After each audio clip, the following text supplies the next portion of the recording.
ओम नमो भगवते वासुदेवाय नमः। श्रीमद् भगवत गीता के 18वें अध्याय का क्या महत्व है। सबसे पहले श्रीमद् भगवत गीता के 18वें अध्याय का महत्व जो श्री पार्वती जी ने श्री महादेव जी से सुना था वो सुनेंगे। उसके बाद में यह जो सबसे लंबा अध्याय है इसमें 78 कुल श्लोक हैं, उसका हिंदी में अर्थ इसके महत्व के बाद सुनेंगे। आइए स्टार्ट करते हैं। ओम नमो भगवते वासुदेवाय नमः।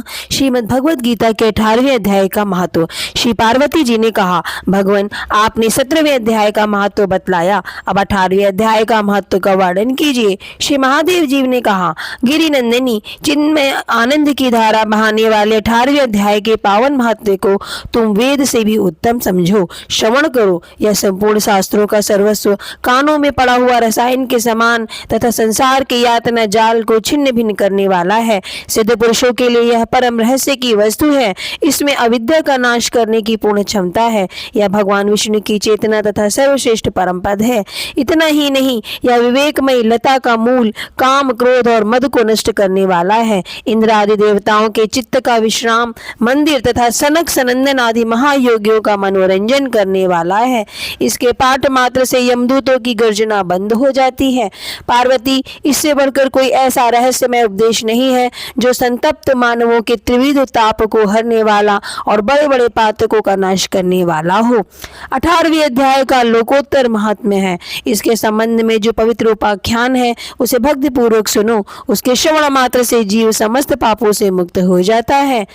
मेरुगिर के शिखर पर अमरावती नाम वाली एक रमणीय पुरी है। उसे पूर्व काल में विश्वकर्मा ने बनाया था। उस पुरी में देवताओं द्वारा सेवित इंद्र शची के साथ निवास करते थे।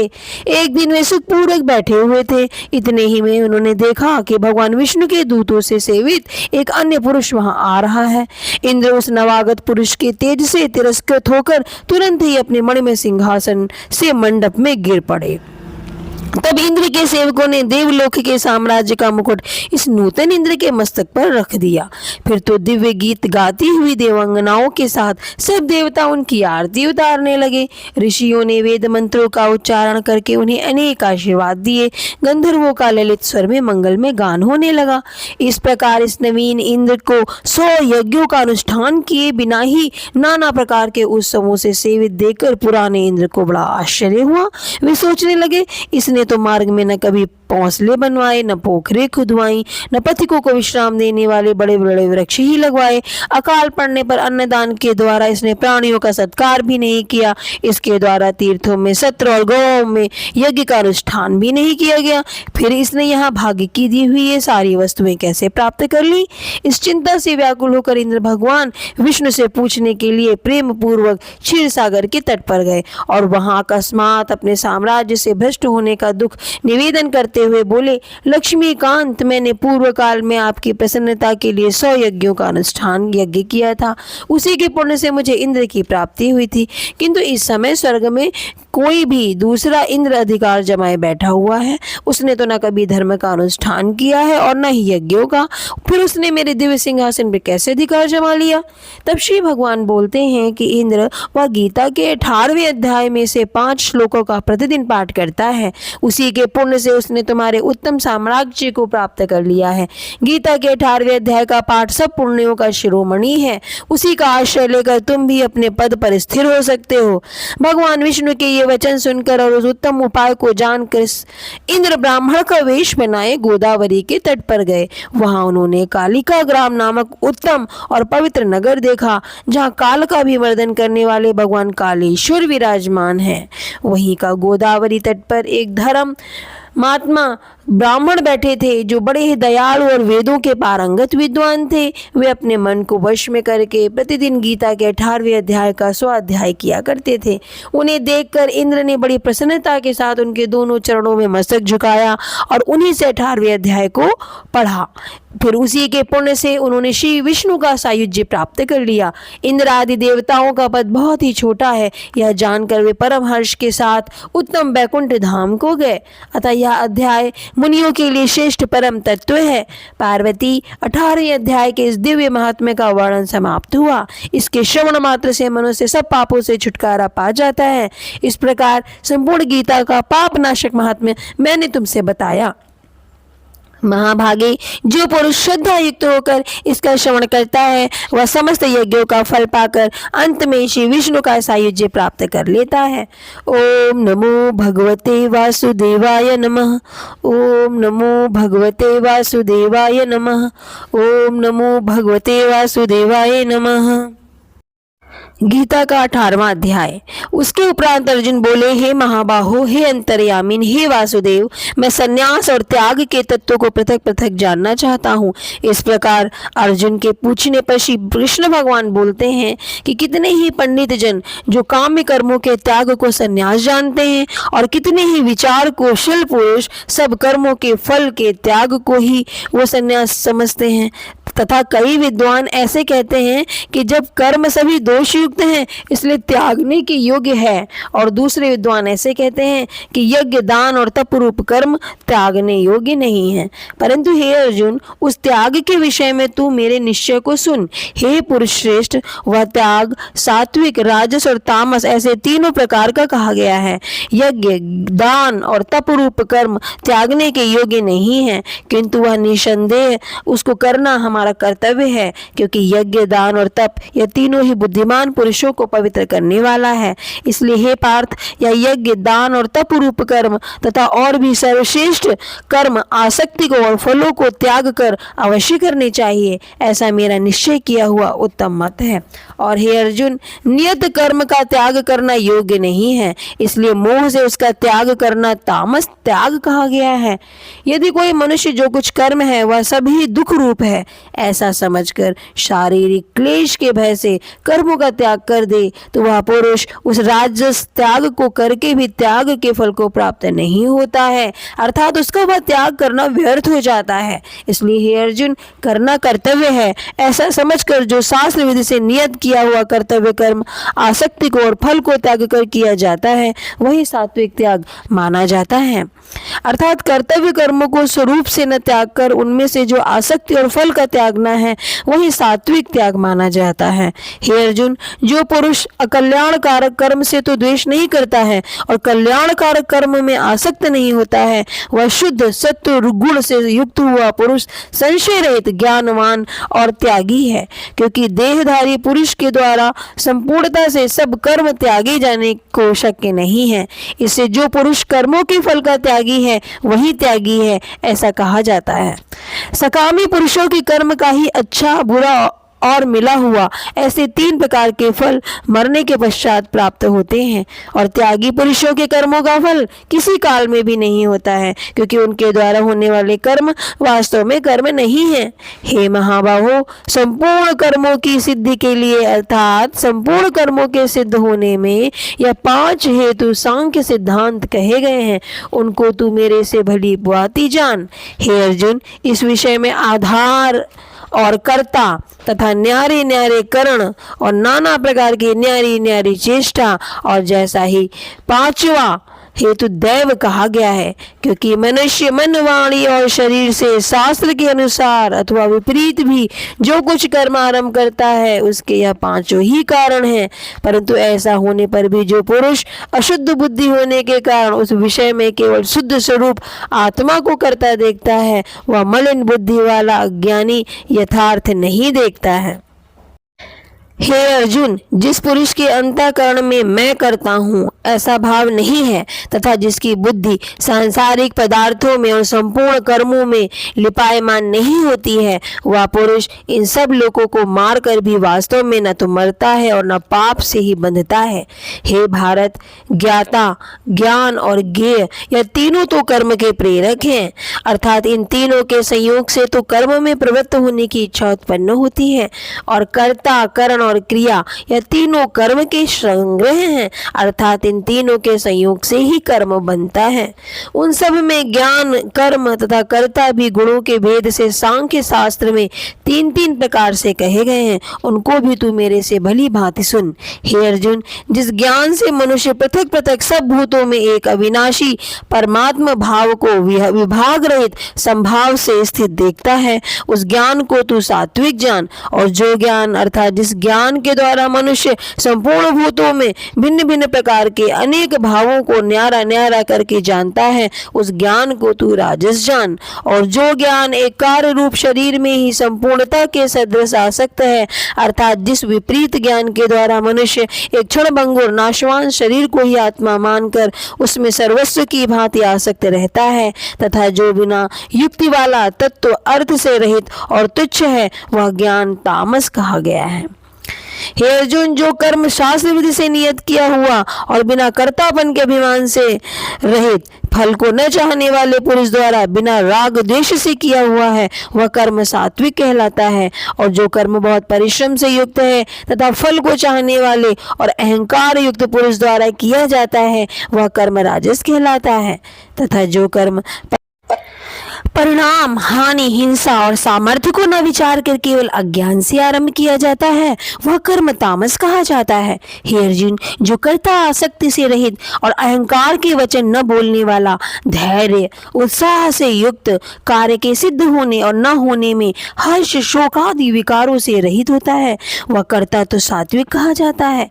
जो आसक्ति से युक्त, कर्मों के फल को चाहने वाला और लोभी है तथा दूसरों को कष्ट देने के स्वभाव वाला, अशुद्धाचारी और हर्ष और शोक से लिपायमान है, वह कर्ता राजस कहलाता है।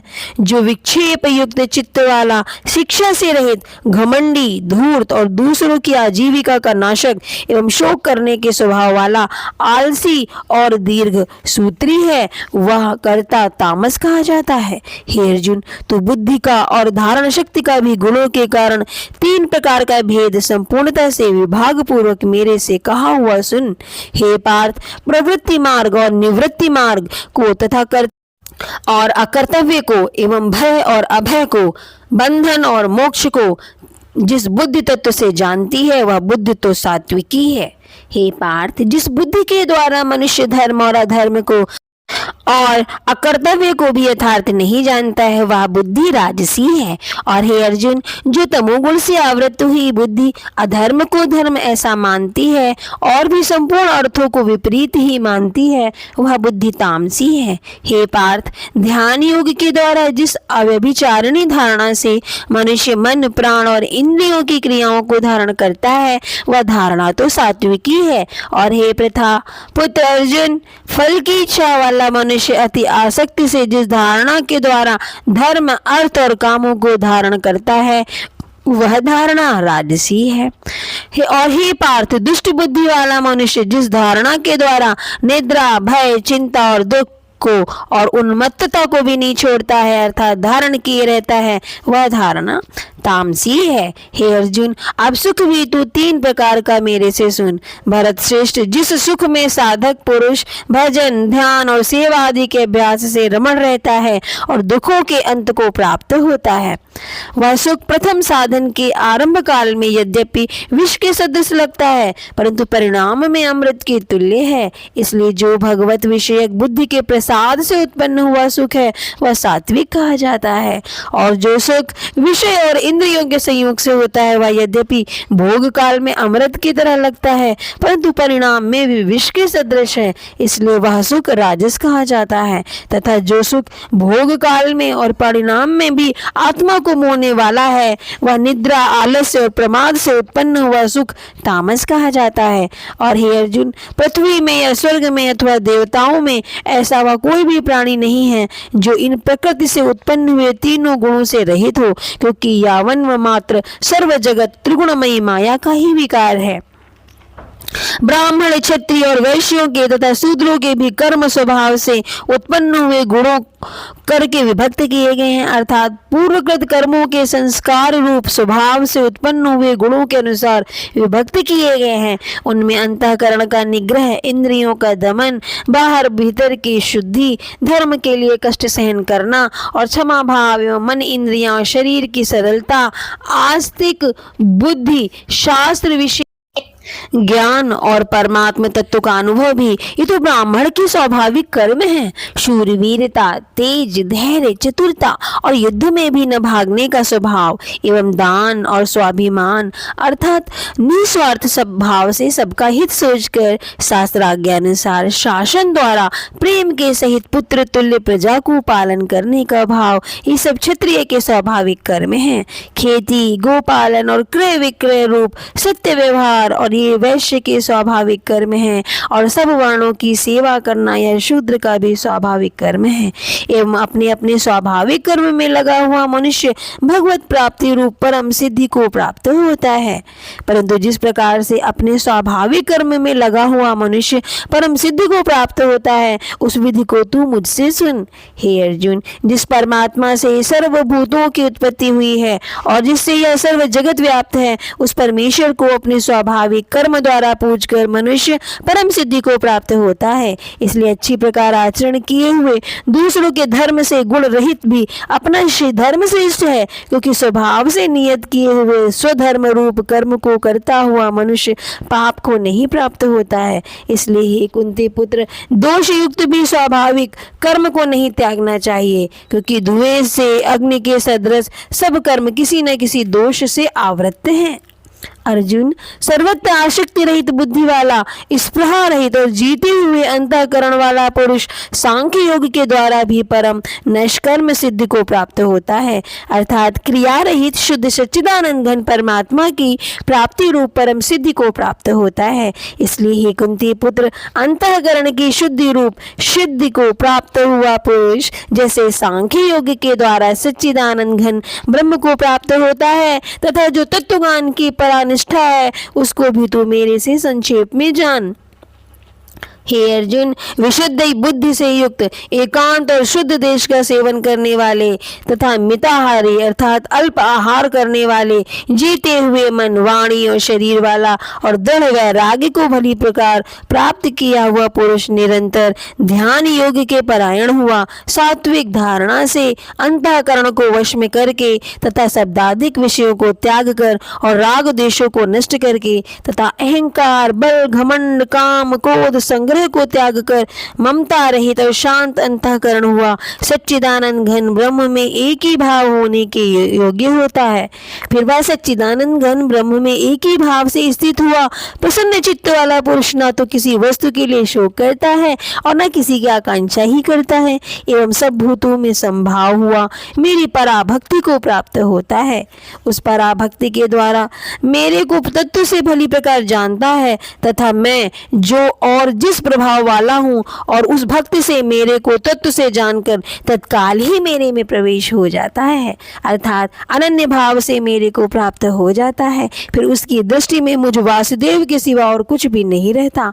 मेरे परायण हुआ निष्काम कर्म योगी तो संपूर्ण कर्मों को सदा करता हुआ भी मेरी कृपा से सनातन अविनाशी परम पद को प्राप्त हो जाता है। इसलिए हे अर्जुन, तू सब कर्मों को मन से मेरे में अर्पण करके मेरे परायण हुआ समत्व बुद्धि रूप निष्काम कर्मयोग का अवलंबन करके निरंतर मेरे में चित्त वाला हो जा। इस प्रकार तू मेरे में निरंतर मन वाला हुआ मेरी कृपा से जन्म मृत्यु आदि सब संकटों को अनायास ही तर जाएगा। और यदि अहंकार के कारण मेरे वचनों को नहीं सुनेगा तो नष्ट हो जाएगा, अर्थात परमार्थ से भ्रष्ट हो जाएगा। जो तू अहंकार को अवलंबन करके ऐसा मानता है कि मैं युद्ध नहीं करूंगा, तो यह तेरा निश्चय ही मिथ्या है, क्योंकि क्षत्रियपन का स्वभाव तेरे को जबरदस्ती युद्ध में लगा देगा।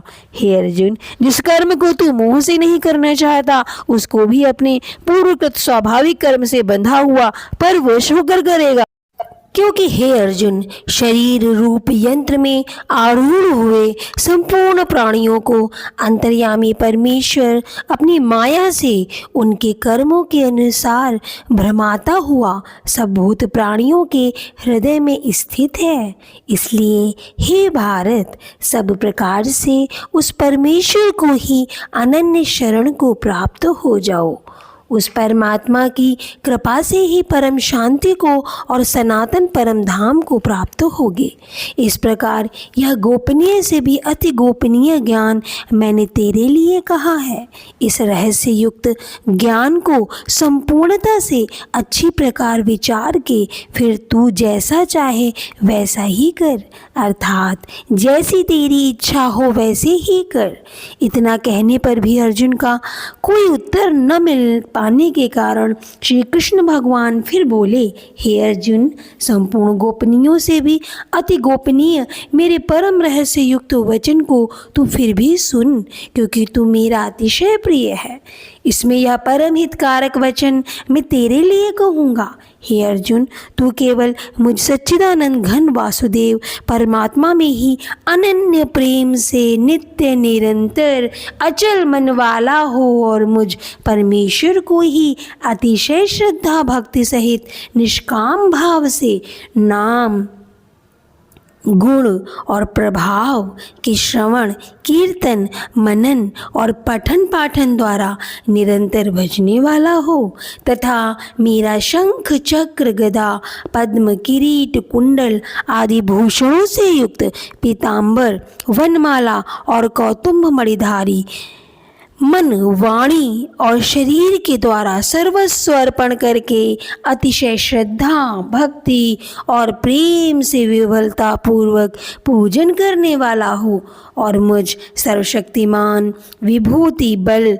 ऐश्वर्य, माधुर्य, गंभीरता, उदारता, वात्सल्य और सुहृदता आदि गुणों से संपन्न सबके आश्रय रूप वासुदेव को विनय भावपूर्वक भक्ति सहित साष्टांग दंडवत प्रणाम कर। ऐसा करने से तू मेरे को ही प्राप्त होगा।